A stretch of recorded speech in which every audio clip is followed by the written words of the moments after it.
Okay, someone says AI is a process of making machine. Anupam, I think my voice should be clear. Okay, yeah. Neither says, okay, fine. So, Anupam, just check your network. Maybe your network is a bit, off today. So, just have a look at it. Okay, yeah. So, Sunita, good answer. AI is a process of making machine think like a human. What about others? What others think about this? Do you have the same opinion about it, or is it just Sunita who thinks that AI is a process of making machine think like a human? What exactly do you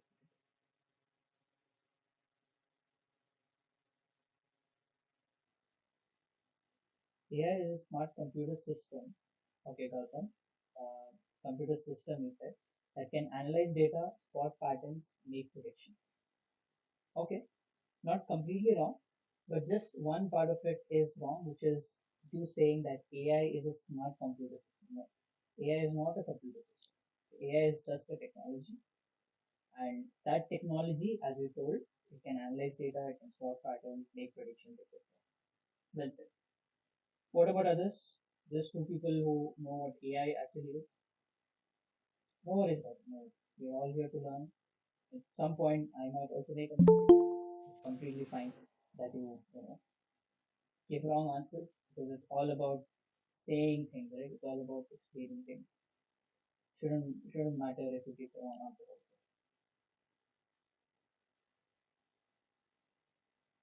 AI means making machines smart so they can think and work like humans.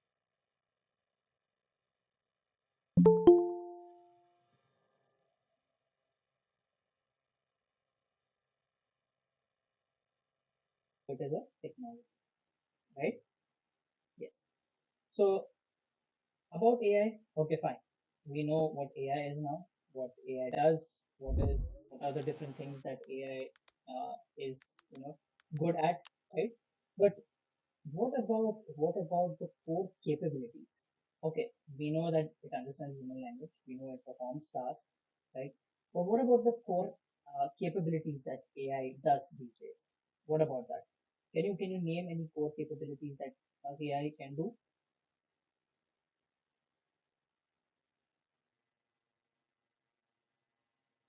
Any capabilities that you think that recent times or I've seen that AI is doing this, AI is doing that. Any capability.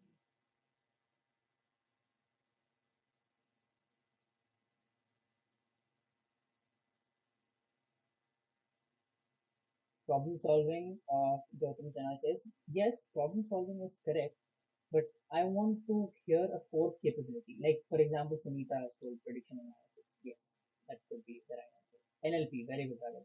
NLP. Right, so I want these core capabilities that you know of. It's fine if you don't know, not a problem. But people who know, I want you to put it in the chat box so that we all can have a good discussion about all of these things. So that I can also understand my audience that I'm teaching. And generative AI, very good, Nitish, very good. Generative AI is one such core capability, right? So generative AI is nothing but a technology again, right, which uses the extended capabilities of AI and performs different tasks based on NLP and human language. Abhay Kumar says classification. Yes, classification is not exactly a core capability, but yeah, you can say it's one of the capabilities of AI. Yes. Perception. Okay, very good, Prajan. Very good. That's a good one. Perception. Reinforcement, Anupam. Yes, kind of. Yeah, you could say reinforcement as well. Not a bad shout. Reasoning. Okay, very good. Speech recognition, Pitta. Amazing. Decision making. So no, it's like it's a capability, but not a core capability. Gautam Shana, very good. Machine learning. That's exactly what I was looking for because machine learning is something that uh, is very much in demand since the past few years, and now also it is kind of in demand. But yeah, the demand is slowly dying and moving towards the field of automation. So yes, machine learning is a good answer. Understanding speech and text, yes, speech recognition is the same. Language understanding, coding. So the coding is there in everything, right? So we can't just say it is a core capability of AI because right now AI is focusing on uh, not on the coding part. It focused mainly on understanding the human language, right? Yes. So everybody has given good answers. I really like the response. AI can code. Yes, yes, you're right, Sanita. But the core capability is not involved coding, because as humans also we can code. So it's not a core capability of AI. But yeah, it is one of the capabilities. Supervised and unsupervised Rikta, it's a part of AI, but it's not a core capability. Computer vision, yes, it is a core capability. Sentiment analysis is a core capability. Very good. So yeah, guys, pretty much everybody knows, what exactly are the core capabilities of AI, what are the different things that you have to do when it comes to AI. Yes, NLP, all of that. Yeah, thank you guys for so much. Thank you guys so much for your answers. Definitely, everybody almost knows what are the capabilities of AI, and I'm pretty impressed with that. So AI is basically moving towards the field of automation, right? As a lot of people know about that. But one more thing that we should know is where it originates from, right? That is one thing that we need to know about AI. Because, when, one second, let me type this. Yeah, so when we talk about AI, right, we only talk about its capabilities, what it can do various things, it can do amazing things, right? But, but when you speak about AI, it's not always that when you see a technology, you understand, okay, this is what AI is. Basically, it's human language understanding, it's NLP, speech recognition, computer vision. Okay, these are all terms, but do you know how actually this originated from? Where this actually originated from? No, right? So, does anybody know first, uh, when AI had come into picture first? Artificial neurons. No, not exactly, Sunita. It did not originate from. Okay, 1900s is correct. 1900s is correct. Sunita, you're smart. I know what you did there. And Anupam, yes, 1989 is not exactly, but 1950s is the correct origination of AI. Okay, so origination of AI, it has evolved from the 1950s rule-based symbolic system. Okay, so in 1950s we had this concept of rule-based symbolic system. Dartmouth conference. Very good. So the first milestone of AI was Dartmouth conference. Okay, and then we had other different achievements like Deep Blue victory, and even the recent milestone that we have, which is generative AI. Right. So these are the milestones of AI which it has achieved throughout these years, and that is where AI is actually originated from. Okay, so the early days, AI was mainly focused on symbolic systems. It was focused on symbols. It was not about human language. It was not about computation. It was more about logic. It was more about symbols, right? So you might have learned automata. Right? I hope everybody, since everybody's in final year, I assume that everybody knows what automata is.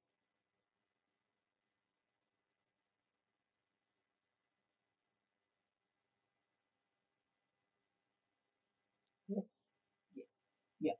So automata was the initial turning point of AI evolution. Okay, so people might have heard, I mean, you all might have heard about Turing, right? Alan Turing. As it's very famous Turing test, right?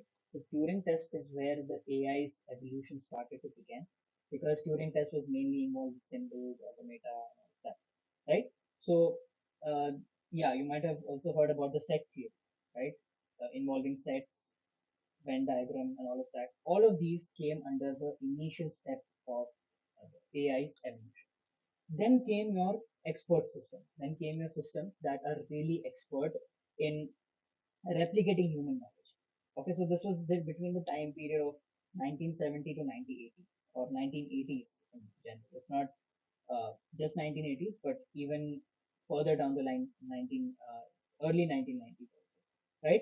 Then from the human language, we came to our deep learning. Right, here is where, Sunita, we had our artificial neurons. Here is where we where we evolved from a logic based, or human knowledge based, I mean, specific domain based knowledge to a neuron or a neural system. Okay, so this is where we came into the existence of deep learning. This is where the deep learning concept all originated from. Then moving towards our modern era, right? Machine learning, modern AI, generative AI, transformers, image recognition, speech recognition, chat GPT, I mean GPT, Word, transformers, right? All of these are nothing but your modern AI systems. Okay. So what happened after that? I mean, after what will happen after this? Obviously, as everybody knows, it's a time of automation, right? Automation is going to take over the industry very soon, but we don't know when. But definitely, there will be a time when automation will be a very major thing in the industry. Okay, so I hope now you have a clear picture of where exactly did AI originate from, where exactly did AI evolve from, because this will give you a good idea about, thinking that, okay, before AI was not the way that it is right now. Because a lot of people think now, like how AI is right now, they think that, okay, AI was always like this. No, obviously, it originated from something, right? So this is how AI evolved, and we came into the existence of this period of generative AI. Now let's paint a bigger picture. Okay, so all of this is nothing but where it originated from. But now we have to discuss. We have to come to the main topic of what exactly is AI and ML. Obviously, we have a high level overview of what AI is. Right now, everybody knows what AI is. AI is nothing but a capability, or I mean, a technology that provides machines or systems the capability of human level or human language in order to perform operations, perform decision making tasks, and perform different kinds of operations. Right? So this is what exactly AI is. Now, why do we say we have machine? Why do we say we have different subsets of AI? We have ML, we have TL, we have transformers, we have multiple things that are there, right? Computer vision and all that. Now, why do you think is this important? Anybody?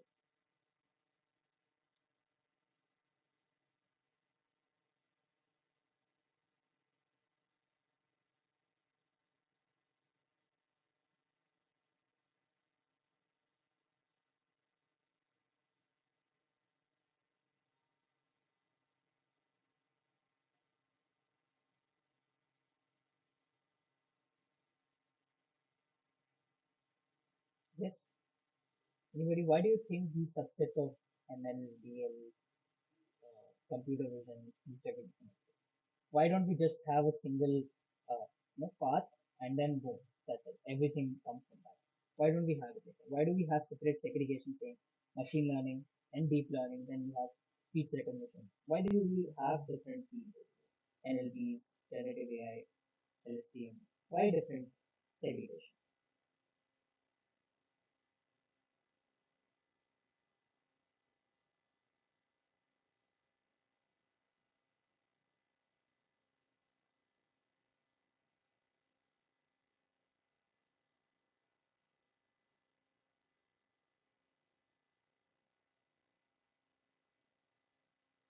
Data perspective. Yes, Anupam. If you mean by data, if you mean okay, one second, let me read all of the answers and then I'll come to that. Okay, says Prajwal says to make AI practical, efficient, and specialist. Okay. Navneesh says to make it easier to study. Okay.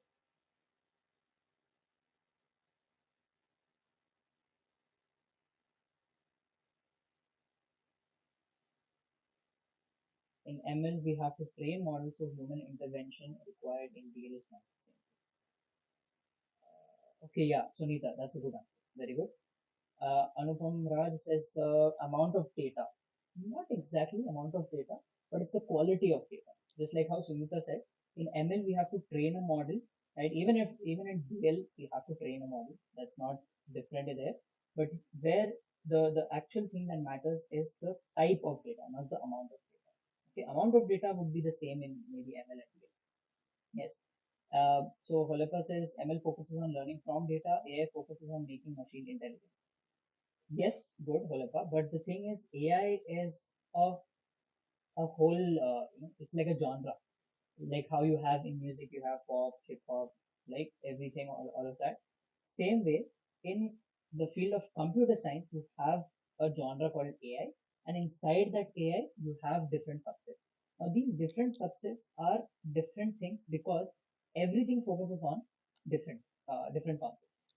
Deep learning, what does it focus on? It focuses more on understanding human intelligence, understanding the working of a nervous system of a human being, right? Classifying images, right? Differentiating between, okay, this is an image and this.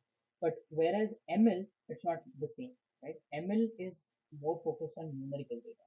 It does not understand images. It does not understand a picture of an apple. It cannot process your image, right? So ML is more focused on the data which is important or related to numbers, numerical or mathematical equation. Whereas in deep learning, you have data related to images, but those images are again converted into numerical format.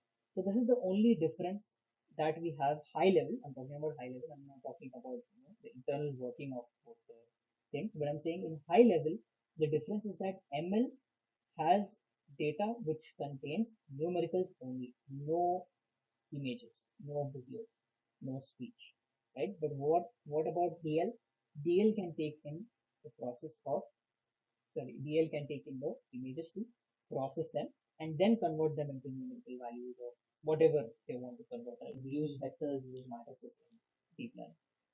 So DL has automatic feature extraction, whereas ML needs manual feature extraction. Paresh, actually DL does not have an automatic feature extraction. We also need to do feature extraction in DL, which we will come to as well. And ML, yes, ML definitely it needs anything, even ML, DL, talk about transformers, anything needs a feature extraction. So it does not happen automatically. It happens automatically in case of when you're using generative AI. Okay, so now generative AI is a completely different field. So we will not touch on generative AI much. I will mainly focus on our AI, ML, and DL part. Okay, because generative AI is not our actual goal here, right? And Holepa says deep learning focuses on learning using neural networks. Yes, exactly. That's what I said.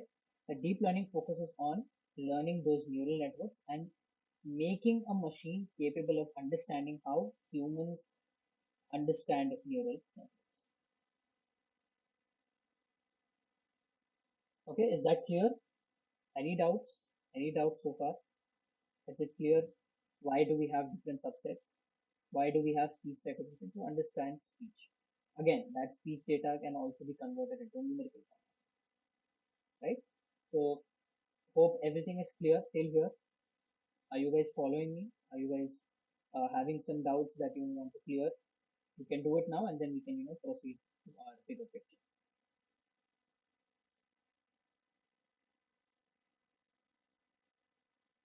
Yes.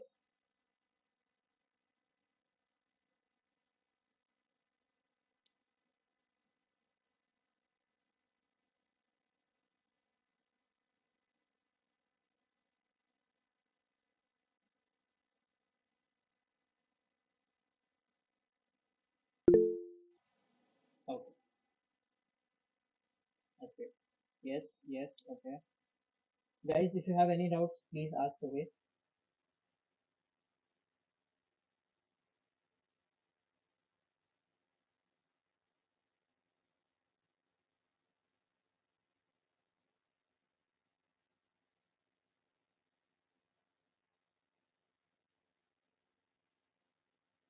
Okay. Fine. I think everybody thinks it's fine. Okay. Let's move on to our further discussion. Okay. So now coming to each and every subset individually. Okay. So we will start off with ML. All right. We'll start off with ML, then we will proceed with our different subsets. Okay, so every time we move on to we move on to each subset, we are going to focus on a case study. Okay, so first we will completely cover ML, then we will come on to DL, and then after that we are going to proceed with our yeah, I think AI, I think DL, ML, and we will also try to cover the concept of transformers and RST and all of that. Okay, so let's see how everything goes and how the speed of everything goes, and depending on that, we will try to cover as much as possible. Okay, yes. So now, just let me have a moment. I will. quickly open my OBS. I have to record session. I'll just quickly do that. Just give me a moment.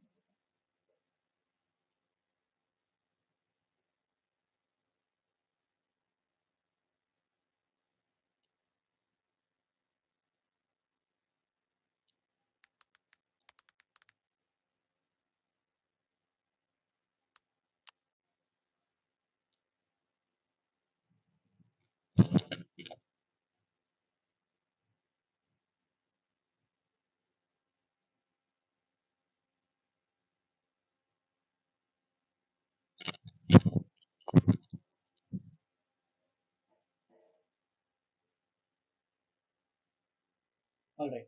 Yes. So starting off with what we have to actually learn. First, we will start off with what actually makes ML different from our traditional program. Okay, that's the first thing that we will see, and then later on we will look at different things that we are supposed to. Okay, so let me just share my screen and please let me know if you guys can see the screen.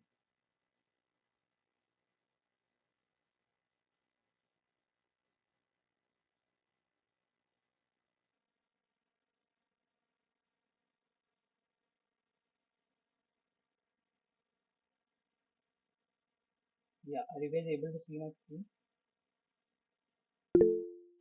Yes. Just add a minute.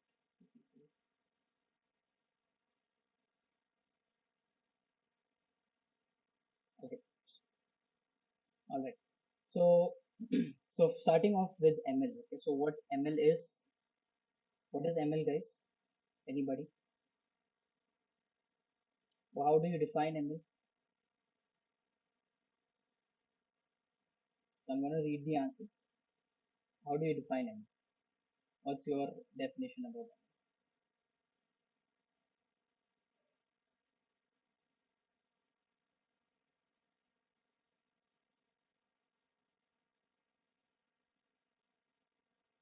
Making machine learn from data set. Okay, Sangeeta. What about others? What do you think ML is about?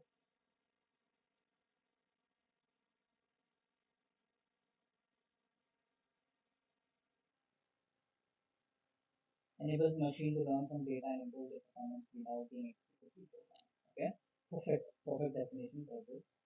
Machine learning is a part of artificial intelligence that enables computers to learn from data and improve their performance without being explicitly programmed. Okay, so I think you guys are giving me like definitions which are exactly mentioned in your textbooks. So yeah, so basically machine learning is nothing but a part of an artificial intelligence that enables computers to learn from data and improve their performance without being explicitly programmed. Raghavendra says using the training data, machine models are trained to learn and make decisions without explicitly being told. Okay, very good. So in traditional programming systems, right, we have our inputs, we have our rules, and then we have our outputs. So what happens in our traditional learning system? We have the inputs, which are nothing but the mathematical values, could be variables, could be objects, right? Could be anything. Like these will be your inputs. And once you have given your input, you have some set of rules that are going to take place, right? So in your traditional programming, when you are coding using your regular languages, right? C++ or Python or whatever. Here, what you're doing, you're coding by some set of rules, correct? So in traditional programming, we have inputs and we have rules. Together, we feed this in our traditional programming system and then we get our outputs. Okay. So when it comes to machine learning, it is slightly different. In machine learning, we have our inputs. From the inputs, we are also generating the outputs. Outputs are nothing but your features that you have engineered or you created, and then you are going to give the rules, right? So these rules are nothing but the rules that you're going to give to your system. Because what is machine learning? We are trying to give the data as a rule, okay, as a rule to another system, so that that system can understand what is happening to the system, what is happening with the input data, what is happening with the output, what is happening with the data, and so on. These rules are moved to another system. For example, if in an AI system, when you talk about an AI environment, when you talk about an AI system, what happens in an AI system? You have different things. You have a system, you have a machine learning algorithm, you have a maybe you have a deep learning algorithm, right? Maybe you have a transformer in it.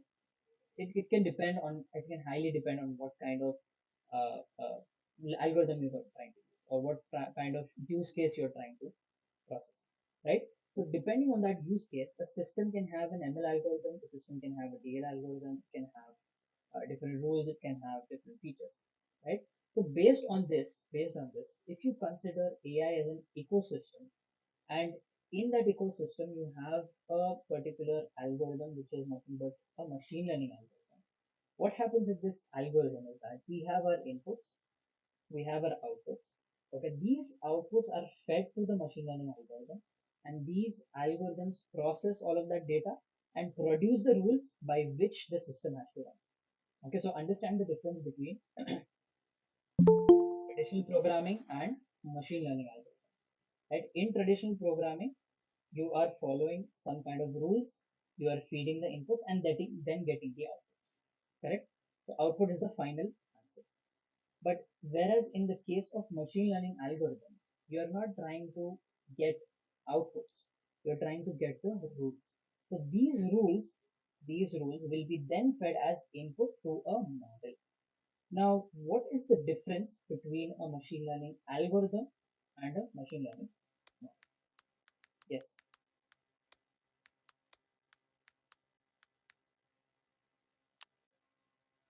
What do you think is the difference between a machine learning algorithm and what is the difference between, sorry, what is your,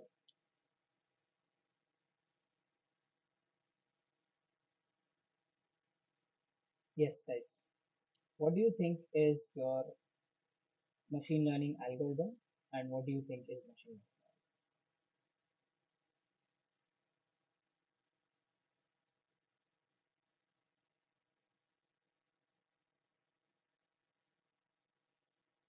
Yes, anybody? Don't give me answers from the internet, please.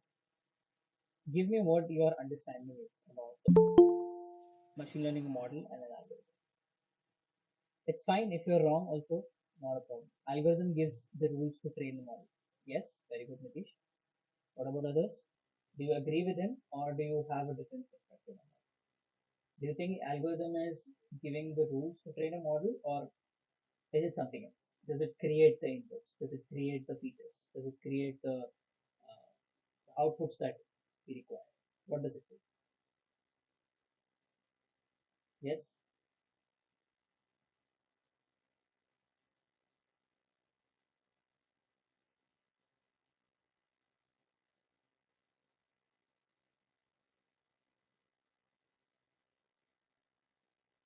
nobody knows. Okay, no worries. So, what does your algorithm and model actually mean? Okay, so first you have the algorithm, which is nothing but a set of rules. So algorithm gives you a set of rules or maybe set of procedures, you can say set of steps, right? So algorithm is based on steps. So it gives you some certain steps, certain set of rules that you can learn from the data. What is the data here? The inputs and the outputs. Inputs and the outputs are our data. From this data, we learn certain set of rules that okay, this data is like this, these are the features of the data, and based on these rules, the model is going to take the rules as an input and give you the final decision or final output.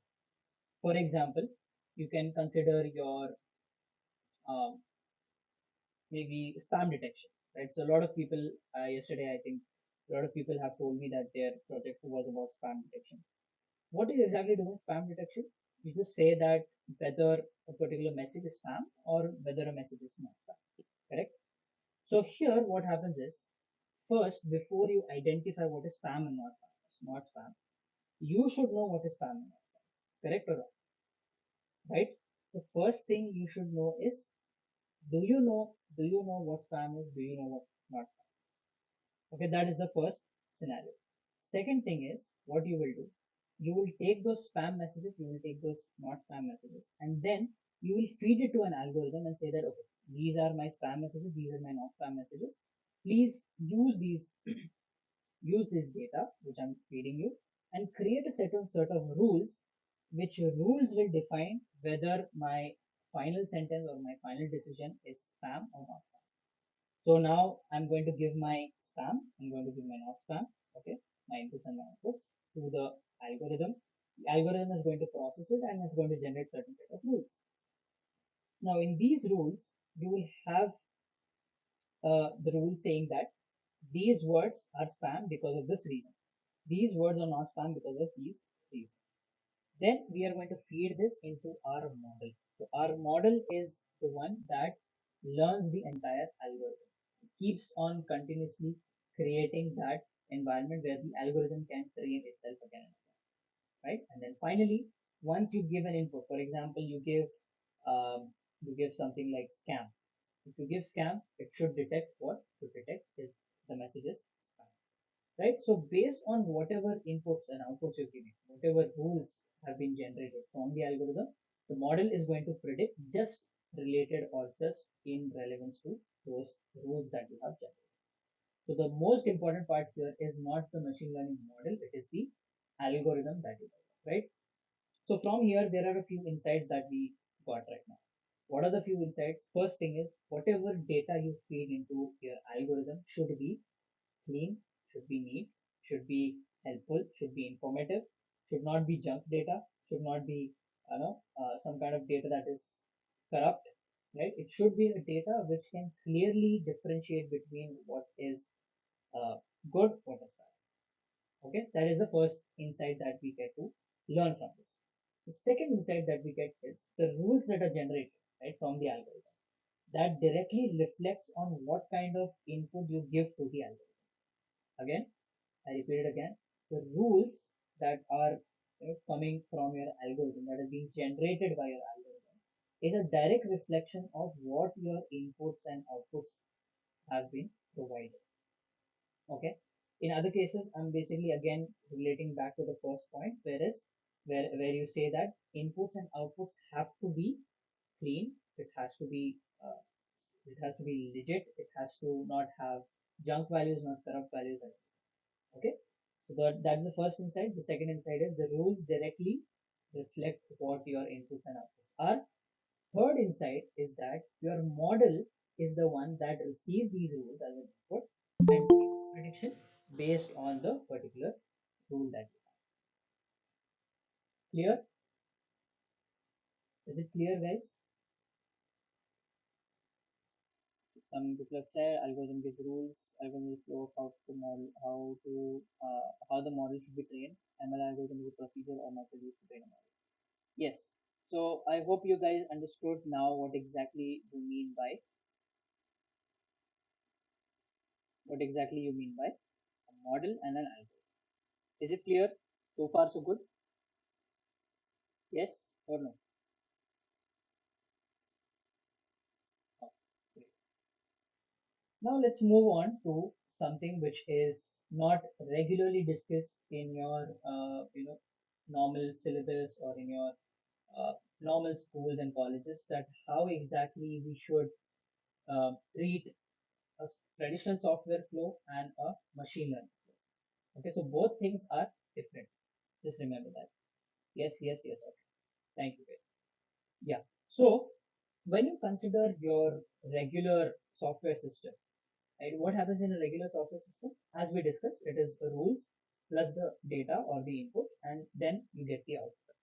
But in machine learning, we are not just based on our data. We are not just based on something. We are based on rules. We are based on the data, and we are also based on the effort.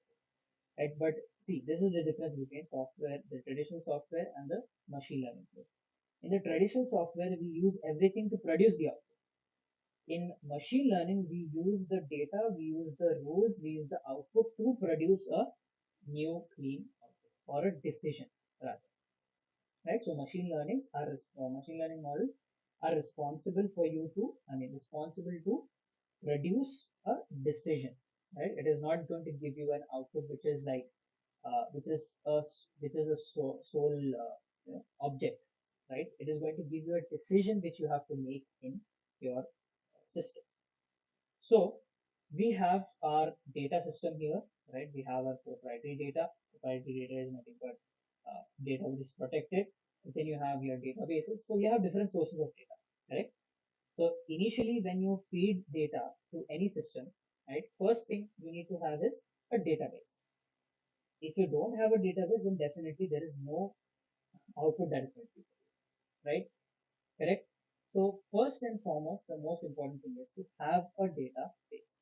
Now, what is a database? A database is a platform, or you could say a storage where data is being stored or data is present, right? It could be your cloud storages, it could be your proprietary data, which is nothing but protected data. It could be from your local storage, right? It could be from your Gmail, which is nothing but online database, right? So these data, right? First thing, what comes into mind? What comes into your mind when you first imagine about different sources of data? Yes. What is the first thing that comes? Okay, 1 second. Just before that, Nitesh has a doubt. If we are using different algorithm, means it's following different rules. Correct. Yes. The different algorithms are built for producing different rules. That is exactly what the understanding is. Yes. So my question is, uh, what comes into your mind when you first think about different sources of data? Whatever the first thing that comes into your mind, just put it out. Just let it out in the chat. What is the first thing that comes into your mind when you talk about or when you think about uh, data as a whole?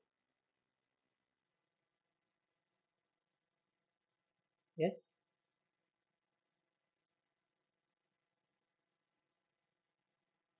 What is the first thing that comes into mind when you talk about data in general? In general, what do you think about it? Now, don't say me images, videos, text. Don't please don't tell me that. Okay, I want to hear what do you think about. Yes, very good. Ranjan. Perfect. That is exactly what I was looking for. Structured or unstructured data. Absolutely perfect. So first thing when it comes to data is that your question should be whether the data is structured or the data is unstructured. Correct? And now Nitish says data contains null value. Very good. That is the second thing that you want to do. First thing you identify is structured or unstructured. Second thing you identify whether the data, be it unstructured or be it structured, does it contain any null value? Because null values are something that would affect the performance of any uh, model or any system. Correct. Now, you imagine that if you have null values in your college system in place of your marks, obviously it is going to keep a very big difference. It's going to make a very big difference because you have scored full marks and let's say your system is empty, so it doesn't show anything. Means your performance is going to be ruined. Correct.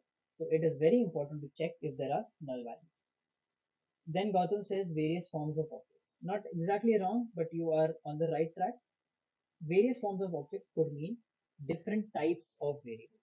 For example, you have in structured data, you might have, yes, Rikta, very good, labeled data or unlabeled data, right? Then maybe in unstructured data, you don't have labels, but you have categorical values, or maybe you have numerical values that are not actually labeled, but you know that these are values that come in groups, right? So there are different forms of data that can be present. So this is what exactly should be in your mind when you consider what exactly do you mean by data sources. First thing is structured or unstructured. Second thing is does it contain any null values which will affect the performance of the model. Third thing is whether it has different forms of variables. Does it have different types of objects? Does it have different types of data? That is the third thing. Finally, you should know that if the data is labeled or unlabeled, because in a lot of cases there might be labeled data, and in a lot of cases there might be unlabeled data. So very good, perfect four answers that I was looking for, right? And that's what I got. Yes. Then coming to the process where you handle those values, handle those kinds of data. Now coming to what first thing what we heard from Ranjit is what structured or unstructured data. Right now, if you have unstructured data, what will you do? You will obviously see, okay, what is unstructured exactly here? Like what is not instructed, what is not properly managed in my database. right? You will check that thing. And then what will you do? You will see that, oh, okay, these values are not structured properly. So let me structure it, let me clean it, let me process it. So the first thing, the first stage always is nothing but your cleaning and pre-processing. Okay. So whatever we are seeing here, right? Whatever we are seeing in this stage is nothing but your data stage. It's always referred to as data. So we have not come to our ML part yet. We will slowly transition into ML. We will just clear everything before ML and then we will slowly transition into ML. Okay. So cleaning and pre-processing data. Then you have after that once you pre-process the data. So what do you exactly mean by pre-processing? Finding out missing values, finding out values if their values are, there are junk values, or there are corrupt values, trying to clean all of those, trying to pre-process, right? Trying to create a value out of an existing value. For example, if you take your marketing data, so in marketing data, you might have something like cost revenue. So you will find cost per revenue, or you will find click-through conversion rate, right? So all of these are different values that you will pre-process before you move on to training the data, correct? So the first step is to clean and pre-process the data. Now coming to the part where you have to be very careful. Okay, so this is the part where things get a little tricky, but after this, things get very easy and things are easier to figure. Now, why did I say training data is the toughest part? The first thing that comes into your mind about training should be whether I am trying to train the right amount of data. Okay, the first question should be whether you are trying to train the right amount of data. Obviously, I'm going to tell you this every single time, even when we are doing the practical hands-on session. I'm going to tell you that training data is not dependent on what you think, but you have to think very well. Now, you might say, sir, you're confusing me. You're saying that you have to think, but you have to not think also. So, what I'm trying to say is that when you are training data, it is very important that you think how you train the data wisely, how much data you train, right? And what is the quantity of the data you're going to take for training the data.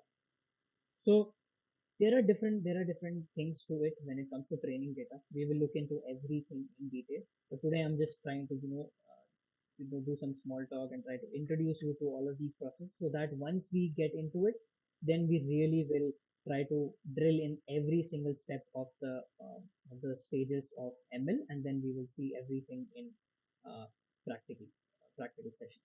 Okay. So training data, the first question what should come to your mind is whether I am training the right amount of data or not. Okay, if I'm not training the right amount of data, then definitely I am going to mess up my training model or my model which is trained. Right now, why is this important? And why did I say that? Okay, I mean, you should think what data, how much data you're training, but you don't exactly know how much data you're training. Do you understand my point?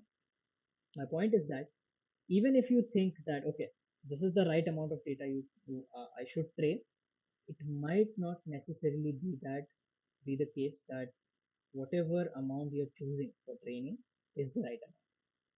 So, what is the thing you can incur from this? What is the thing that you can infer from this? First thing is nothing but ML is all about experimentation. Okay, please make a note of this. Please have this in your head that ML is all about experimentation. The first thing, the first principle about ML is not about perfection. Okay, ML is not about perfection. It is about experimentation. Now, when I use this word experimentation, a lot of people might be relieved. Right? Why am I saying this? Because a lot of people think that, yeah, I mean, you just have to train the data, you know how much data to train, you can take this ratio, you can take this split and train it. That's it. You get the accuracy. But it's not as simple as you think it is, correct? So people always have the expectation that, oh, you have to get accuracy about 80%, above 85%, or about 90%. But is that really something that matters as building, I mean, as for building an ML model? No, it does not. The first thing in mind should be that ML is not about perfection. Because if you look at perfection, if you go for achieving 99% of accuracy, or maybe 90, let's say 90 plus, okay, let's not go 99, let's go 90 plus. Even if you're thinking about 90 plus accuracy, never in your life will you get 90 plus accuracy. Never in your life. Okay, maybe if you're overfitting or underfitting, that is a different case. We will come to that as well. We will come to those concepts. But never in your life will you get a model which is over 90%. And mark my words, it's not because I'm not saying because I'm trying to put you guys down, but I'm saying that it's a fact because big organizations, big scientists, big data scientists, big ML engineers, they are hardly able to get the accuracy up to 90, 92, 93. Why is this happening? Why does this happen? Because there is a lot of noise when you keep adding the amount of data. Now, sir, you might say, sir, yes, you may be right about that, but I'm not really sure about that because when I am doing my training part and when I'm training my models, I am always looking at data which is having you know 90% accuracy, 95% accuracy, right? But in reality, you think to yourself that do you really think that 90% accuracy what you're getting is all right? Of course not, because only a human being can have that kind of accuracy, right? 90% of accuracy, 95% of accuracy, only a human being can have, because humans can actually differentiate between what is the right amount, what is the bad amount, correct? So that is why when you actually train the data for the first time, when you are training the data initially, you should come to know that okay, we are not looking for perfection, we are looking for the better model, we are looking for the model which gives us a good amount of accuracy. We are not looking for a model which is like giving us an accuracy which is around 92, 95. No, we are not, we are never looking for that kind of accuracy. Only people who are initially introduced to ML, they think that oh yeah, I have to get 90% accuracy, otherwise my model is just a waste. Like it's not a um, it's not it's not a good model that I'm training if I'm not getting accuracy about 90%. Right? So the first and foremost, the most important thing is to understand how much data you have to train. So if you realize that you are going to train this amount of data, stick to it first. Stick to it first. Then once you stick to it, you train the data, you finish the model, building the model, find the accuracy. Let's say you get the accuracy of around 70%. Okay, let's say you got the accuracy from training the model, maybe around 70%. Now, once you get this 70%, what is the first thing that comes to your mind? Please honestly tell me in the chat, what is the first thing that comes to your mind when you see my model is giving me 50%, 60%, or 70%? Save the model. Okay. So Nita is going way too ahead of time. That is okay. You think that saving the model is a good thing. Okay, fine. It's according to you. Fine. What about others? What is the first thing that comes into your mind when you see 60% or 70% of accuracy? So saving a model, that is someone who knows more about ML will do. Yes, very good, Nitish. That is what I was looking for. Maybe the model is not very simple. That is able to 50% correctly predict the unseen data. Yes, Anupam. That is also something that we would think of, right? So before we try to save the model, before we try to use this model into another system, or we go for integrating this ML model with another system, first thing you will do is you will see the accuracy. You will think, okay, maybe this model is not predicting it. Maybe the data is just 50% able to correctly identify, or 60% identify, or 70% identify the unseen data or the seen data, right? Now, the second question that might come to you in your mind is this model really worth integrating into a system because I'm just getting this much accuracy? Of course, that will be a second question in your mind. So, what you have to do is don't proceed further.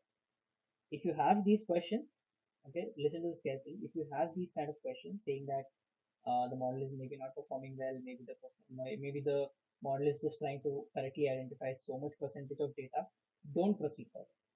Wait for some time to check the model again, check the data again that you're trying to train, and then go with the decision. If you feel like, if you from within, if you feel like, okay, this data that I used to train the model is perfect, this is what exactly I was looking for, then definitely go with it. Go ahead with the model, and then try to integrate it. But if you're not sure about it, then go back to the first place where you are selecting what amount of data, what quantity of data you want to train. So based on that, based on the quantity of data you want to train, you are going to select that again and then again retrain the model. And now this time, even if this time also you get the same percent of accuracy, then there is some problem with your initial data part, the data cleaning part or data pre-processing part. Or maybe there's just not enough features to train the model. So what will you do? You will go back again to the first step. You will clean the model. I mean, you will clean the data. You will pre-process the data. You will create some new features, maybe some features that will help you to identify, okay, this feature might be helpful. Then what will you do? You will again come to the training process.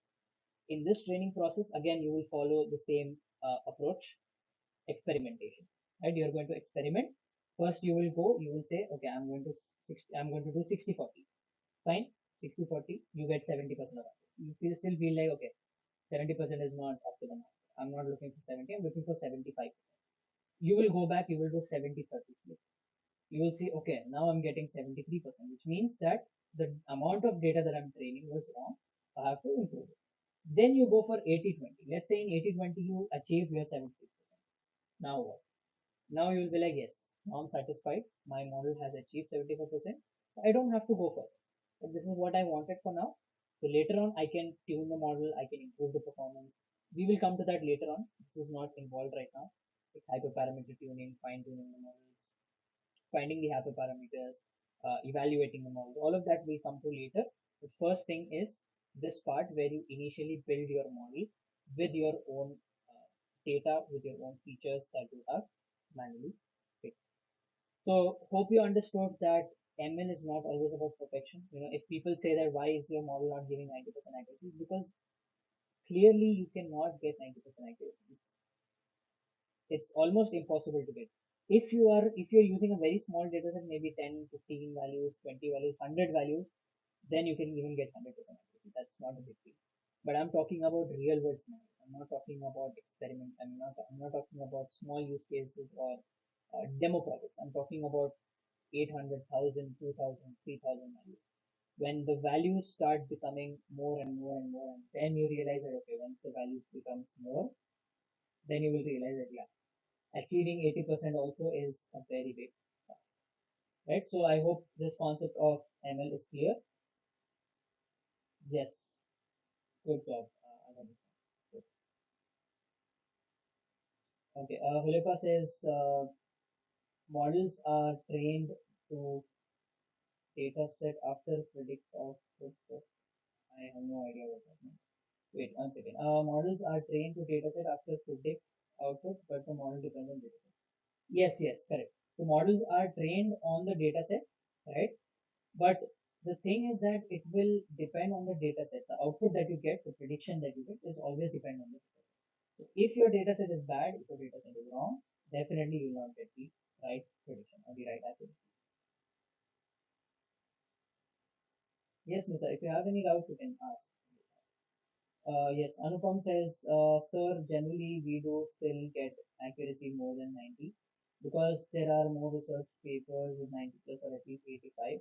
And these research, yes, Anupam, actually, that's what I was coming to, is that this is the biggest misconception that you compare the trial with the original information.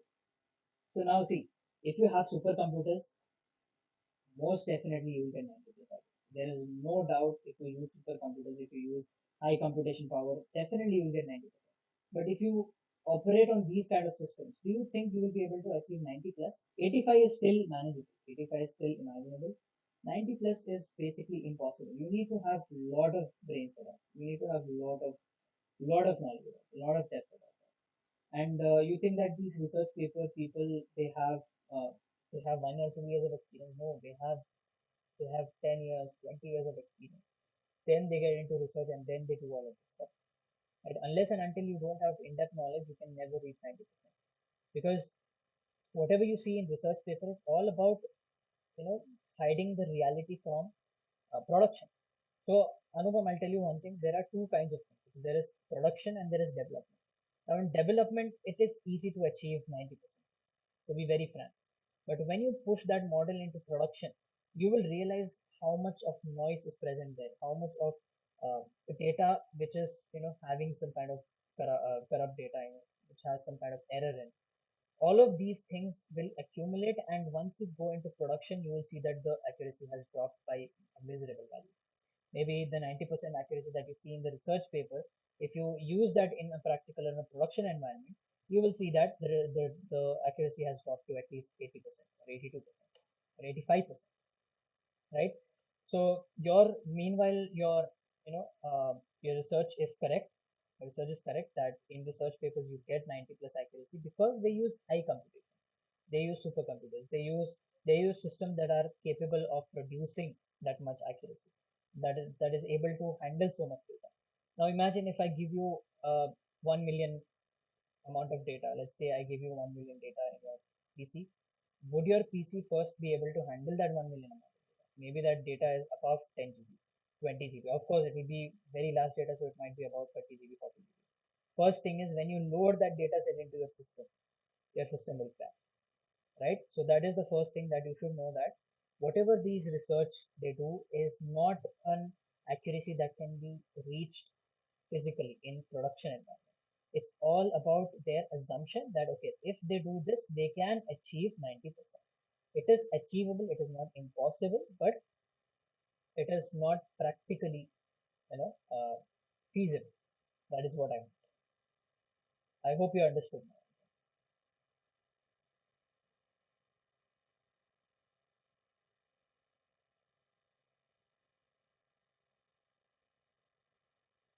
Okay, good. No problem. That's fine. No problem. Okay, so did everybody understand why it is important to have a good understanding about what data you're using, what amount of data you're training? It's not always about the end result. It's about what you initially process. Yes. Okay. Okay. Fine.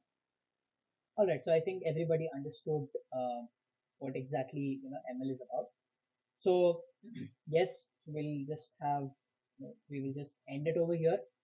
Okay, and we will learn about more stuff tomorrow in the next session, right? And before we do that, I will send you the diary for today as well. I will upload it as soon as the session ends, and we will have another recap tomorrow, and then we will begin with more. We move on towards more hands-on, and we will learn about more of how to get into this ML model.